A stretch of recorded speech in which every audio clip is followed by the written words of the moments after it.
મહેસાણાની minor કેનાલમાં ગાબડું પડ્યું છે। કડીના ફુલેત્રા ગામ પાસે ખેડૂત જે રીતે અહીંયા ખેતરોમાં પાણી ફરી વળ્યા છે।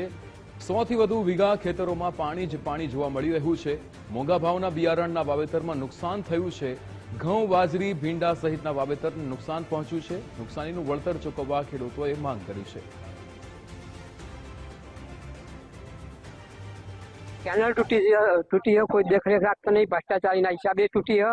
અને અમારું ભીંડા વાવેતર है, ઘઉં વાવેતર है, બાજરી વાવેતર है, ઈંડા વાવેતર है, રાયરો વાવેતર है, રસકો વાવેતર है। અને અમારી માગ એવી है કે તમને 100% વર્તન મળવું જોઈએ। ફુલેત્રા જે માઇનોર કેનાલ અગોલ શાખાની કેનાલ રહી એમાં મોટું 15 થી 20 ફૂટ જેટલું ગાબડું પડી ગયું છે। એમાંથી મોટા પાયે નુકસાન થયું છે। ઘઉં, ભીંડા છે, એરંડા છે, બાજરી છે, લચકો છે, એ બધું નુકસાન થયું છે। અત્યારે મોટા પાયે બધું જો પાણી પાણી દેખાય છે, બરોબર। અને છેક જેતપુરા સુધી પાણી પહોંચી ગયું છે। હવે અમારે શું કરવું?